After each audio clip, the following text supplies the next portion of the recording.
For the past 2 days, extremists have been camping outside Pakistan's capital, holding the entire country hostage.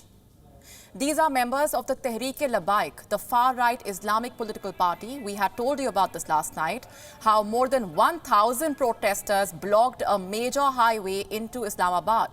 They camped overnight. After 2 days of drama, the protest has ended, with the Pakistani government bowing down to extremists once again.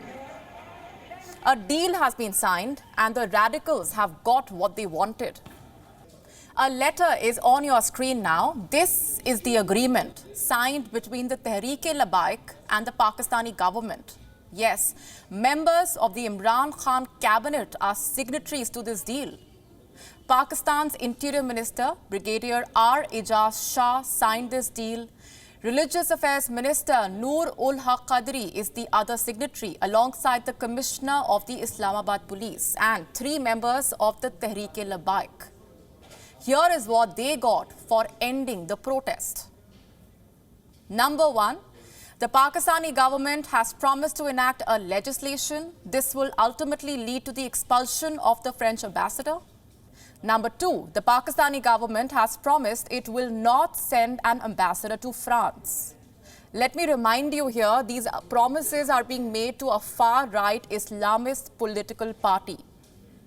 Number 3, French products will be boycotted at a government level in Pakistan. Tehreek-e-Labbaik seems to have got its every wish. Not just this, it also managed to secure the release of its arrested workers. Once again, the Pakistani government has bowed down before the Islamists. The Tehreek-e-Labbaik, remember, is the same group that held Pakistan hostage when Asia Bibi was acquitted. With their protests across major cities of Pakistan, they did not allow her release. Ultimately, Asia Bibi and her family had to flee the country. Back then, Pakistan Prime Minister Imran Khan had dared to warn them, and now he seems to have played a part in fueling this chaos on Pakistan's streets by giving moral legitimacy to the Islamists through his attacks against France and its President Emmanuel Macron. The Tehreek-e-Labbaik calls itself the guardian of Prophet Muhammad's honor. It considers itself as the custodian of Pakistan's infamous blasphemy laws.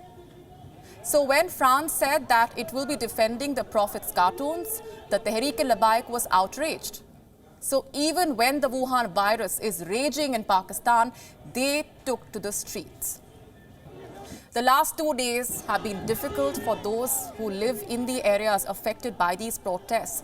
For almost 2 days, the Islamists virtually besieged Islamabad and Rawalpindi. This led to a disruption of mobile networks. The internet was shut down. Routes towards Islamabad had to be closed. Now his ministers have struck a deal with the radicals.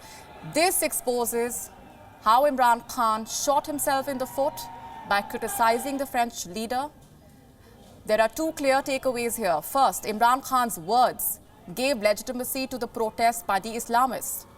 Second, the protest and the concessions by Imran Khan show how weak his government really is, how fundamentalists can capture the capital, dictate policy making in Islamabad, and even decide the fate of foreign ambassadors. The Pakistan government plans to bring in the legislation to evict a French envoy in 2 to 3 months.